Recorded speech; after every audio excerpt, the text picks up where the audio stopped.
هاي بحال وقيل يوسف عين ضابط. واخيرا يوسف كينزل يعني فيديو في الوقت كما قلت لكم الخوت، كل اسبوع يعني فيديو. دابا كاين الانضباط، كاين الالتزام، كاين الصبر، حيت لما كانوا شي هاد جوج حوايج الانضباط والصبر راه ما كاينه والو. واذا ما كانش اهم حاجه التوكل على الله راه ما كاين لا التزام لا انضباط لا والو. هادشي هذا كامل بتوفيق من الله سبحانه وتعالى. المهم الخوت كي دايرين؟ لاباس عليكم بخير؟ كتعاودوا الامور مزيانه؟ كيف دايرين مع هاد الصيف؟ الصراحه انا شخصيا الحمد لله والشكر لله الصيف دايز واو ما شاء الله تبارك الله، الحمد لله والشكر لله، واكلين شاربين، هذه اهم حاجه.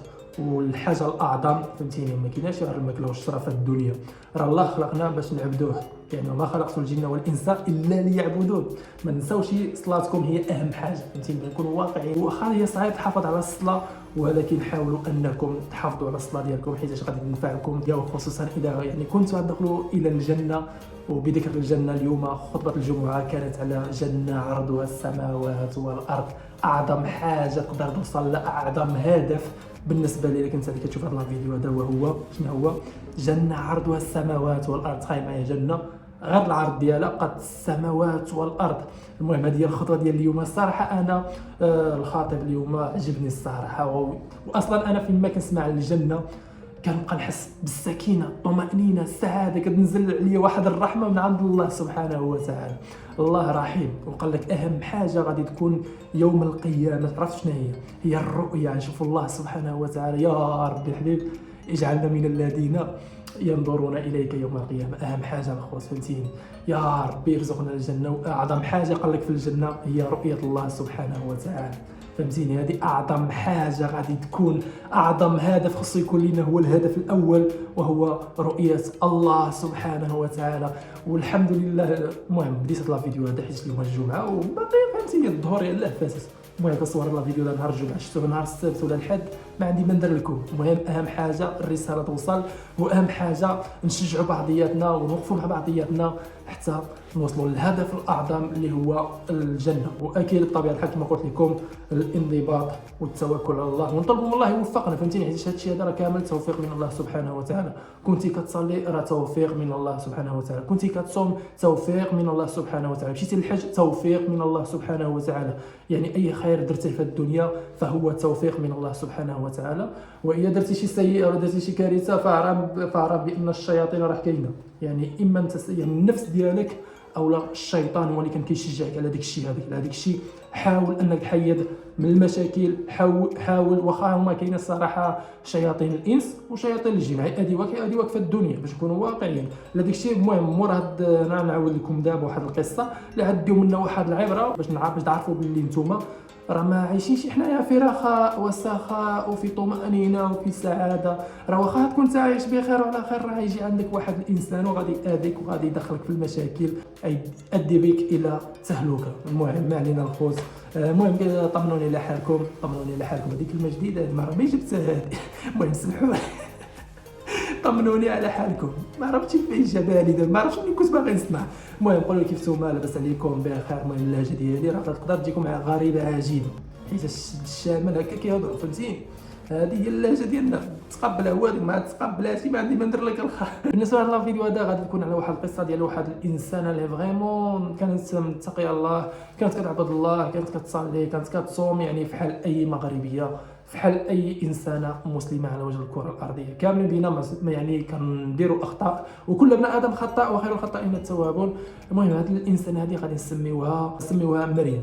مريم كانت واحد الانسانه كتعبد الله، كانت متقيه الله، كانت كتصلي الصلاه في وقتها، كانت كتصوم طبيعه الحال رمضان، المهم كتادي الفرائض ديالها. والحمد لله مريم انسانه باينه غير في وجهها، واحد الانسانه اللي طيبه خلوقه، الاخلاق ديالها ما شاء الله، التربيه ديالها ما شاء الله. غير هو كنوصلوا لواحد المرحله يعني في السن ديالنا الانسان كيبغي يديفلوبي راسو، يبغي يطور من راسو. دونك كان الاتجاه ديال مريم وهو السوشيال ميديا بطبيعه الحال، باش تقلب على شويه الرزق ديالها. واخا هي الصراحه في الاسلام صعيب يعني بنت تكون في السوشيال ميديا، ولكن المهم ما علينا، حنا ندوزوا لهذا الشيء هذا. المهم هي كانت انسانه ما عندنا ما نقولوا الله يهديها وصادش من الله يهديها دابا. المهم نعاود لكم القصه. المهم ما نضحكوش عليها ولا نضحك، المهم راه كاملين بينا كنديروا اخطاء. خصكم تشوفوا واحد البلاصه اللي جالس فيها عرفتوا والله تشوفوا لا تقدح. المهم نكملوا القصه ديال مريم. كما قلت لكم انسانه داخله في سوق راسها، الاخلاق ديالها ما شاء الله، التربيه حسنه، الام ديالها حتى هي ما شاء الله عليها انسانه مسلمه قاريه واعيه ومثقفه.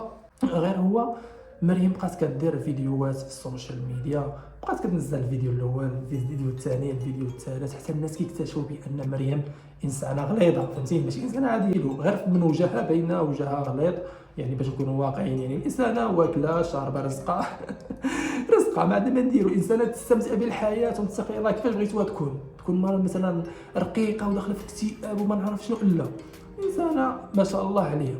صافي دخلت للسوشيال ميديا كما قلت لكم، بقات كتنزل فيديوهات والناس كيكتشفوا بان مريم هي واحد الانسانه اللي غليظه وباينه غير من وجهها، وديك الشيء بقى كيظهر عليها بشويه بشويه حتى بانت الحقيقه، والناس شافوا فعلا باللي مريم واحد الانسانه اللي غليظه بطبيعه الحال. اللي كنتي غليظه ولا رقيقه ديك الشيء ديالك بطبيعه الحال وعادي، فهمتيني؟ كنتي رقيق قل الحمد لله، كنتي غليظ قل الحمد لله، كنتي متوسط الحمد لله، كنتي طويل الحمد لله، كنتي قصير الحمد لله.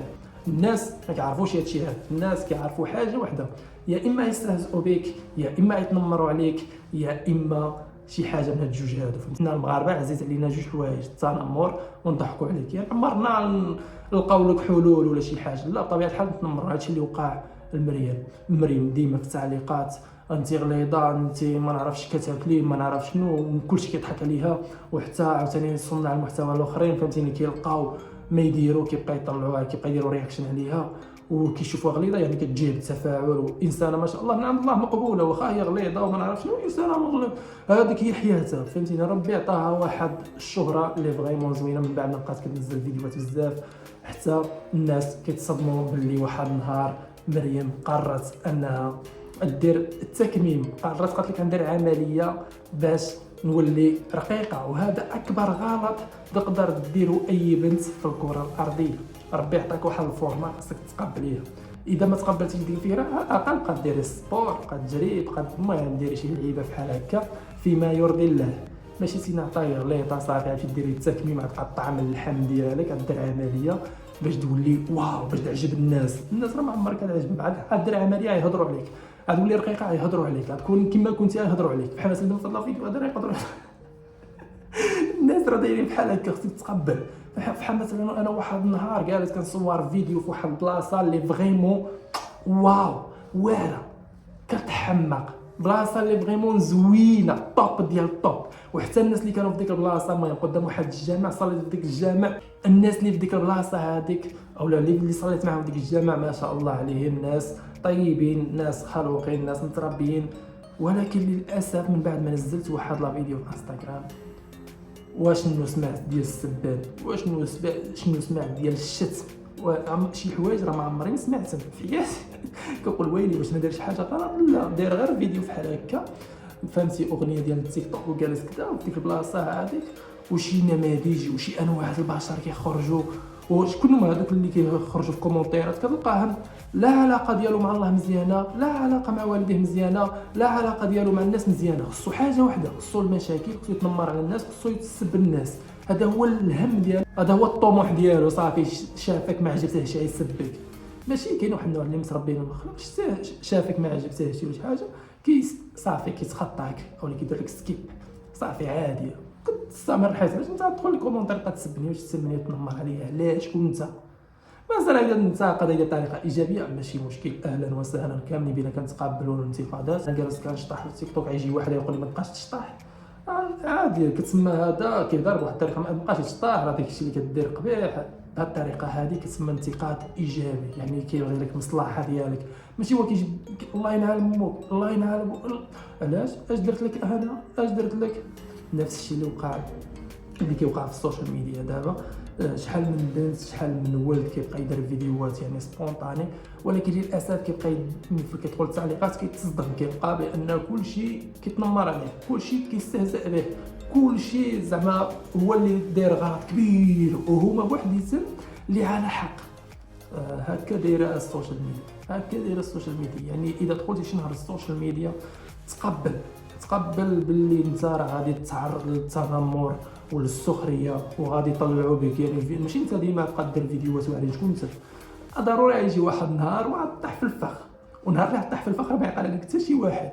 اصلا هما كاين بزاف ديال واحد الباجات ديال الميمز ولا ما عرفتش شنو سميتها خاصه بهادشي هذا. نهار اللي دير غلط غتلقى راسك بوم في ديك لي باج كاملين. عاد دير شي حاجه بسيطه كتعاد تلقى انت داير بوم في المغرب كامل. بحال اللي وقع لي انا واحد المره في الفيديو، داير فيديو في واحد البلاصه عاوتاني هي زوينه والناس اللي تما زوينين وكلشي بيرفكت، ولكن ملي نزلت الفيديو ولا هذا الفيديو دار بوم لي باج عاوتاني بقاو كيلوحوا في ديك الفيديو بحال اللي درت شي حاجه بحال اللي شي طامه كبرى القيامه قامت. هادشي اللي وقع دابا لهاد الانسانه اللي سميتها مريم. من بعد ما قالت لك دير العمليه، الانسانه فعلا مشات لواحد البلاصه، المهم مابقاتش في المغرب، خرجت المغرب مشات لواحد الدوله واحده اخرى وقالت لك غادي ندير عمليه، وفعلا دارت العمليه. ولكن للاسف وهي كدير العمليه توفات. وعاد بداو الناس كيبكيو عليها ويشكيو عليها وعلاش كنا كتنمروا وعلاش كنا حقودين وعلاش كنا كنستهزئوا بها مسكينه. هي مشات عند الله توفات، مشات الى دار الخلد. الدار هذيك لا انا لا انت عارفين شنو كاين تما. المهم الله كيجازي كل واحد. اذا كنتي كدير الحسنات راه الله غادي يكون محسن معك، اذا كنتي كدير السيئات فالله قوي متين والعذاب ديال الله راه شديد. لهذاك الشيء حنا كنديروه في الله الفيديو هذا كنحاولوا ان نوصلوا الفكره، حيت ماشي غير نتوما كتغلطوا، حتى انا راه كنغلط بعض المرات. ومزيانه نكونوا يد في يد من اجل حاجه واحده، هي الهدف الاعظم اللي قلت لكم في البدايه، وهو الجنه. جنه عرضها السماوات والارض. راه ما يمكنش ندخلوا الجنه اذا ما تعاملناش مع بعضياتنا. راه ما يمكنش تدخل الجنه وواحد خاك الفقير ما عندوش مسكين ما يتغدى وانت جالس كتغدى وعندك الفلوس وما نعرف شنو وما كتعاونش لديك الفقير. راه واجب عليك انت مسلم. الله كيقول ماشي الله، المهم هو الكلام ديال رسول الله صلى الله عليه وسلم، يعني ما ينطق عن الهوى. المسلم اخو المسلم. انا اخوك راسي عاوني، انا فقير ما عنديش، كندير جميع اي حاجه، كنبذل الجهد ديالي والطاقه ديالي وما كنوصلش لديك الاهداف. بينما انت كدير واحد الجهد بسيط وكتبذل واحد الطاقه اللي بسيطه ومع ذلك الله كيعطيك بزاف. علاش؟ الله اختارك انت وعطاك المال وعطاك الاموال وعطاك باش تعاون الناس، الله عطاك باش يختبرك في الدنيا. واش غادي تعاون الفقراء؟ واش غادي تعاون المساكين؟ ما قدرتيش تعاون بالفلوس، تعاون بالعلم. ما قدرتيش تنشر الدين، واخا كما كيقول لك النهي عن الامر بالمعروف والنهي عن المنكر. علاش كنقول لكم خصنا نتحدوا مع بعضياتنا؟ شتيني انا داير غلط، حاول انك تنتقدني بواحد الطريقه ايجابيه باش احنا نفيق. راه بعض المرات راه اش غنقول لكم الخوت، راه بس على السوشيال ميديا راه فاش داير. راه بعض المرات واخا كتكون انت انسان كدير الغلط راه كيجي واحد الناس واحدين اخرين ومع ذلك كيدعموك كيديروا لك. انا هذه بغيتي تفهمني، راه انا براسي كتوقع لي في شي فيديوهات كنبقى ندير فيديوهات اللي غلط ومع ذلك الناس كيجيو كيبقى يدعموك، مع ذلك كيبقى يشجعوك. علاش؟ حيت هما ما كيدماشي سوقهم في الهضره اللي كتقول، كيشوفوك انت، كيشوفوا انت كشخص صافي يولفوك وليتي عزيز عليهم صافي، واخا دير الغلط يعني كيدوزولك. المهم هادشي اللي قلت لكم في هذا الفيديو الخوت، خصكم ضروري تطبقوا، حيت ماشي حنا غير كنهضروا. ملي نقول لك دير الخير خصك دير، ضروري خصك تمشي ودير الخير. ملي نقول لك ما تنمرش على الناس راه ما خصك ما تنمرش على الناس. ماشي غنبقاو حنا غنهضروا ونخرج على الشارع نلقى فلان جالس كيتنمر على فلانه حيت غليظه واكله شاربه مرتاحه في حياتها كتاكل وكتشرب من الراحه، صافي غلاطت ولات فيها 90 كيلو ولا 100 كيلو. هادي الامور مزيانه. ديك الانسانه دارت غلط، قول لها السر نهضر معاها بواحد الطريقه مؤدبه ما صار ما فهمتيني. دابا نعاود لكم واحد القصه ديال واحد البنت وكيفاش تغيرت وهضر معاها بواحد الطريقه ايجابيه، بواحد الطريقه اللي محترمه، كتسمع ديك الهضره، كتسمع لك شنو كتقول وكتمشي وكدير بداك الشيء. اما اذا جيتي بقيتي كتسب وكتشتم وكتنمر علاش؟ دابا هي ديك البنت سميتها مريم، هادي راه قصه حقيقيه، دارت التكميم المهم ماتت، خرجت الام ديالها كتبكي وكتشكي وما نعرف شنو. هذيك اللي دارت العمليه المهم ديك المستشفى ولا ديك البلاصه اللي درت فيها العمليه عطاوها فلوس، دارت الرقص سكتت. علاش؟ الله اعلم. صافي الفلوس صافي، الاخرى ماتت مشات، هاك هاد الفلوس هادو كمل بهم حياتك وصافي سكتنا من البكا والشكا وما نعرف شنو. لا راه كيما ماتت ديك البنت راه غاد تموت وحده اخرى، وغادا عاوتاني تموت وحده اخرى، بعد غادا تموت وحده اخرى. لذلك كنتي غليظه ماشي تمشي دير ديك التكميم ولا تقطع لحمك، لا بالعكس كنتي غليظه حاول انك دير السبور، قلل من الماكله. مثلا كنتي كدير 3 الوجبات في النهار، حاول انك دير وجبه واحده ولا 2 وجبات، المهم اقل حاجه 2 وجبات. صلاتك بطبيعه الحال هي الاولى، تكون قريبه ديما من الله. وثاني حاجه السبور، فهمتيني؟ هادو هما الحلول اللي كيديروا الناس كامل، هذا هو الحل. بغيتي تضعف كاين هذا الحل هذا الوحيد، السبور، وتقلل من الماكله وما تبقاش تاكل شي ماكله اللي كتنفخ. بحال مثلا دابا انا فهمتي كاين وشراب نهار كنحس راسي تقلت اجري، كاين اجري، يا اما تجري يا اما الكره، صافي. شي حاجه اغرب من غير هادشي هذا راه ما كايناش. قال لك شي واحد قال لك التكميم ولا شي حاجه، عرفوا غير كيكذب عليك ويقدر تموت، الله يستر. بحال هاد البنت، المهم هي الموت حق باش نكونوا واقعيين. هاد البنت هذه اللي سميتها مريم مشات دارت العمليه على اساس انها زرقاء، صدقات ماتت. هذا كان السبب من الاسباب. المهم الموت حق علينا كاملين بينا، ما خصناش نديروا هاد الاخطاء هادي. علاش ما نموتش في دارنا مرتاح؟ مثلا الام ديالي قريبه مني، الاخ ديالي قريب مني، جداتي قريبه مني، العائله ديالي قريبه مني، يعني الحمد لله، الحمد لله والشكر لله. وكما قلت لكم الخوت، حنا راه نموت، الله خلقنا باش للعباده، ماشي باش نستهزئوا بشي واحد ولا نتنمروا على شي واحد. المهم نعاود لكم واحد القصه ديال واحد البنت اللي كتقرا معنا في لافاك، وفريمون انسانه اللي زوينه وواعره. ديما كنشوفها ما جاب واحد اللباس كتلبس في حالي، مثلا سروال تيشيرت وعندها عادي، وكتمشى مع واحد صاحبتها. ديك صاحبتها فهمتي كتلبس طويل، فهمتيني، يا اما جلابه يا اما كضرب ديك كسوه. المهم اللباس طويل، يعني الاوتفيت ديالها زوين. الاخرى كتلبس في حالي، كنحس بيا بحال هكا. بحال نهار جالسين كنقرا في رمضان، باقي عاقل، جالسين في رمضان جالسين كنقرا كنراجعوا واقيلا كنقربوا الامتحانات. حتى كنكتشف بان اللباس عاوتاني مازال ديك اللباس، وصاحبتها الاخرى لابسه اللباس ديالها عاوتاني. وكنهضر معاها بواحد الطريقه، قلت لها شوف، قلت لها بنتينا اللباس ديالك فريمون كيجي معاك، ماشي قلت لها ما كيجيش معاك ولا شي حاجه، ما حشومه نقول لها الهضره هذه ما كيجيش معاك ولا شي حاجه. قلت لها اللباس ديالك كيجي معاك، واخا هي غير زدت فيه شويه. قلت لها بحال هكا، قلت لها ولكن خصك تبقى تلبس لباس طويل، راه يجي معاك كثار وكثر حسن من اللباس هذا. وديك الشيء اللي سمعت لا بدا، حتى كنشوف البنت منها جا لابسه لك واحد الجلابه، انا تصدمت فيها. من بعد ما عقلي مشى بعيد، فهمتيني، كنقول ويلي هذه واش كتسمعني الهضره ولا تقربت فيا. والله كنت تصدمت كيفاش البنت هذه اللي كامله شي 24 ساعه تبدلات. يعني شوف، الا قلت لها الهضره بحال اليوم لغدا دارت ديك الشيء، ما تعطلتش بزاف. وفريمون ديك اللباس جا معاها، جات واو، جات كتحمق. وانا باني فهمتي دارت ديك الشيء هذاك باش زعما انا نعجبها وقيله، باش انا ندخل معاها في علاقه، الله اعلم. المهم ولكن فري راه نتوما بنات كيجي معكم اللباس طويل، اما اللباس قصير راه كتبانوا لنا بحال شي عزري. انت الا لابسه بحالي السروال والتيشيرت، شنو معناتها هذا؟ لا بالعكس، انت لباسك لباس طويل، يعني الجسد ديالك ما كيبانش. المهم فعلا هي مشات لواحد الدوله واحده اخرى، المهم مشات لامريكا، كملت قرايتها تما، وعندي معاها بزاف ديال الاسطوريات، وكانت كتقرا معايا. راكم عارفين يعني بحال كنا مقربين، فهمتيني، كنا مقربين. وانا كنت كندير معها اخطاء بزاف، فهمتيني، هي واخا كانت باغاني ولكن انا ديما كنتهرب. هادو في كاين عاوتاني في كاين المذاق فيه بحال الصابون، بحال داروا اللي خيف. الله يستر صعب. خلاص بصح خلي الشيك في هاد الماء.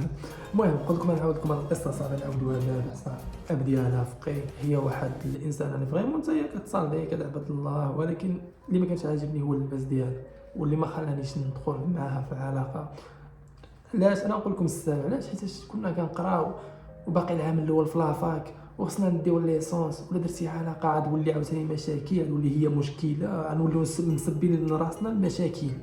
يا وعاد انت باقي كتقرا، يعني مستحيل تدخل في علاقه مع بنت وانت مازال كتقرا، مازال خصك دير ليسونس. دخلتي معها في علاقه تغرمتوا بعضياتكم، راه خصكم تتزوجوا بطبيعه الحال، ما يمكنش نتوما تبقاو ديما سيليباتير. وهذا اثر عليكم. يعني كنت كنفكر بعقلي، كنت كنفكر ان هذا الباهي، كنقول شوف هي كانت واجده فعلا، يعني انسانه متاحه للزواج يعني 100%. علاش؟ تقريبا شحال وقيلا 20، انا كان في عمري 20 وهي في عمرها شي 19، يعني واخا باقا صغيره شويه، ولكن هو اللي كيبان لي سن الزواج هو. كنا دائما كنراجعوا مع بعض. في الاول ما كانش عندي معها الصراحه، باش نكون واقعي، كنت كدير لي بحال شي عزري. وهي واحد الدري صاحبي واحد اخر كنتعرف عليها، قال لا نبقاو نراجعوا، غير هو الدري بعيد في واحد البلاصه اخرى كيمشي، ولكن انا كنمشي في نفس الاتجاه اللي كتمشي فيه، يعني تقريبا نفس نفس الحومه فهمتيني. المهم غير الحومه ديالنا قريبه من الحومه ديالها. الدري الاخر لا، الدري الاخر بعيد، هاد بقى نتحماق راسك هي ماشي ماجا معايا، كل نهار طالعين انا وياها في الطوبيس طلعت لي في راسي. كنقول مال هادي عييت من الجهل، عييت من الجهل. في الدوره الاولى كامله دوزتها هكا، الدوره الثانيه صافي لقيت راسي صافي داخل معاهم في جروب وعندي النمره ديالها وبدينا كنهضروا وما نعرف شنو، والامتحانات قربوا.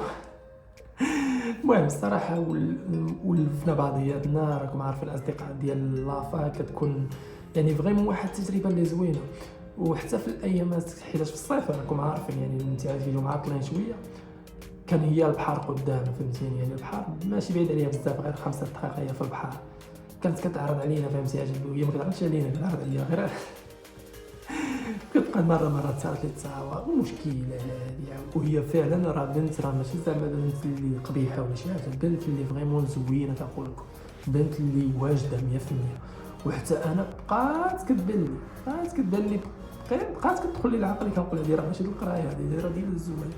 ولكن في ديك العام هذاك كانت هي دابعه الفيزا القرعه الامريكيه وكان جات فيها، وكانت كتسنى العام اللي موراه باش يعطيوها الفيزا باش تعلق بحالها. وديك الشيء اللي دارت سنه ديك العام ديال لافاك. المهم مشات البنت صافي انا نسيتها فهمتيني، حيت ما كملتش العام الثاني. واخا نجحنا حنا كملنا الدراري وشي بنات كملوا، ولكن هي لا ما كملتش. شنو دارت؟ مشات تخدم بالضبط المهم ما نذكرش بالضبط فين، كنت نذكر على سبيل المثال نجي نحمق لي في راسي.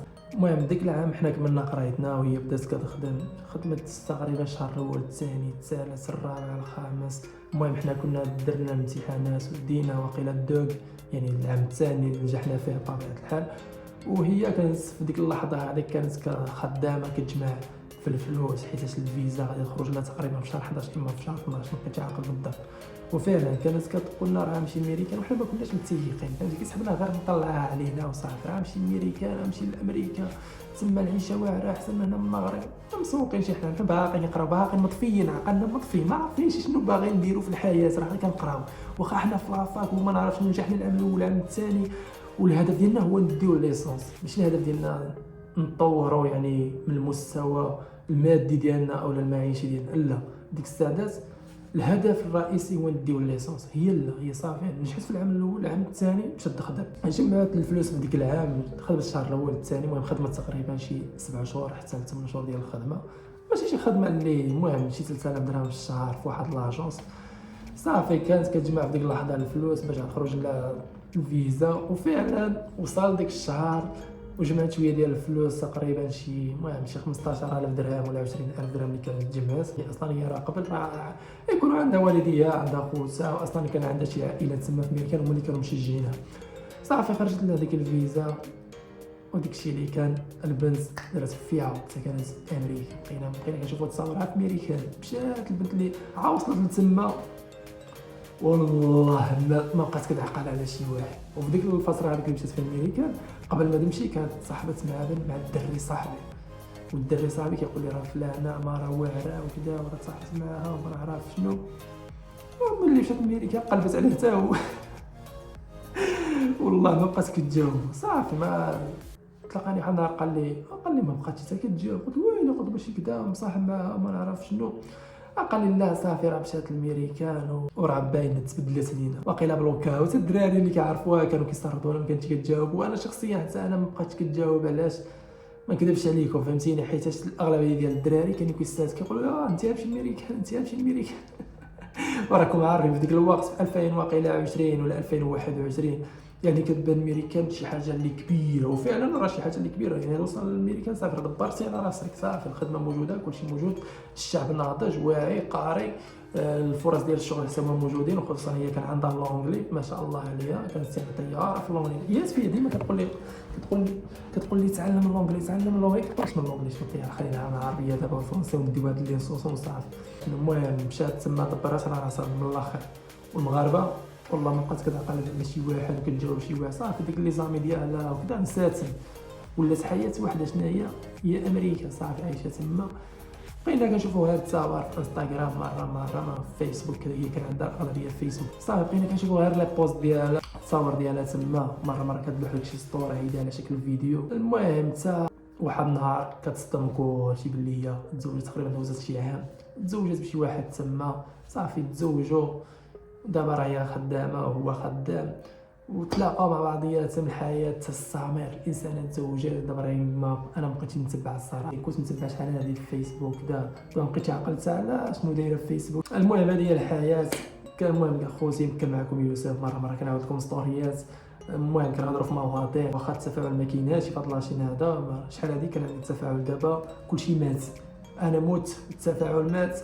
لا راه كنت كندير واحد المحتوى اللي في شكال داير، فهمتيني، محتوى مختلف. دابا راه يوسف جديد، محتوى جديد، البدايه فريمون من الزيرو، والزيرو ما يخلعناش، فهمتيني. كيما نجحنا المره الاولى ننجحوا المره الثانيه. غير هو يوتيوب كيعجبني الصراحه، يوتيوب فريمون شي حاجه اللي زوينه بالنسبه لي.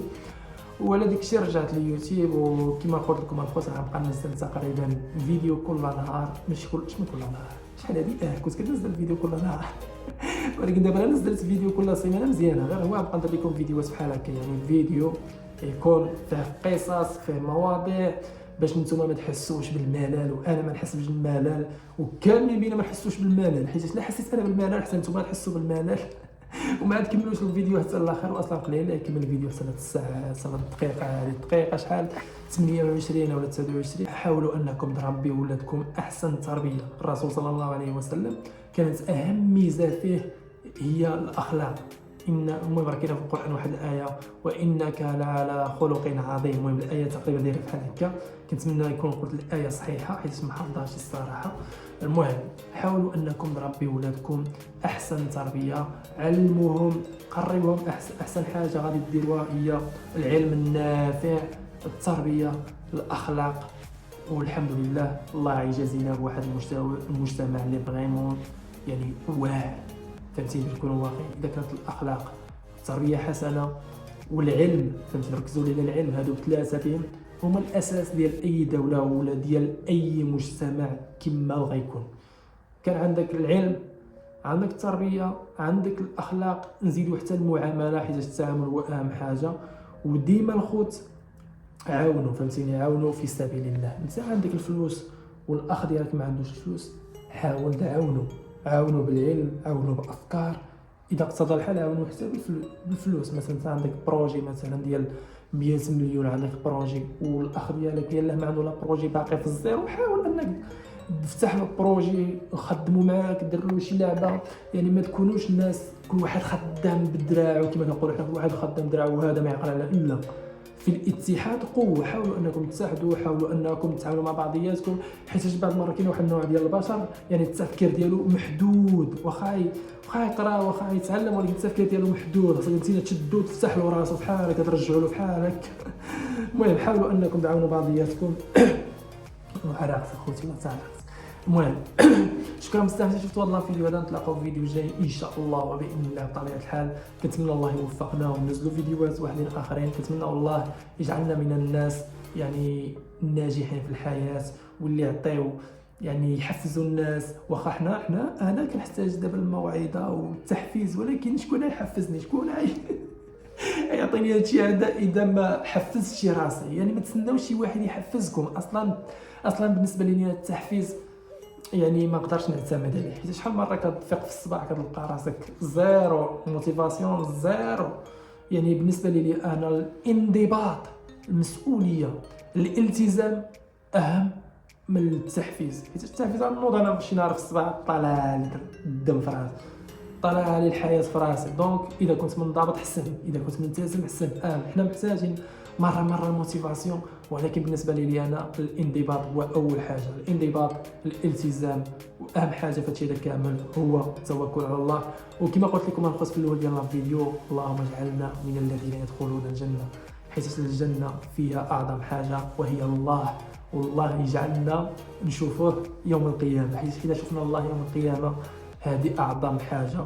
ونتمنى والله يعني يبعدنا على النار وعلى العذاب ديالو، حيت العذاب ديال الله راه غير زلزال راه يدمر هذه القريه كامله، غير زلزال راه يدمر مدينه كامله، غير زلزال راه يدمر دوله كامله، غير زلزال راه الكره الارضيه كامله. المهم راكم عارفين شنو مكتوب في القران، شحال من قوم عاد، قوم ثمود، قوم صالح، قوم لوط، الله دمرهم. ماشي شي دمار اللي عادي، الدمار يبقى عبر التاريخ. المهم اللهم اجرنا من النار ومن عذابك الجبار. شكرا بزاف اذا شفتوا هذا الفيديو هذا، ونتلاقاو في فيديو جاي ان شاء الله وباذن الله. وبيس عند الله، صلاه فراسكم.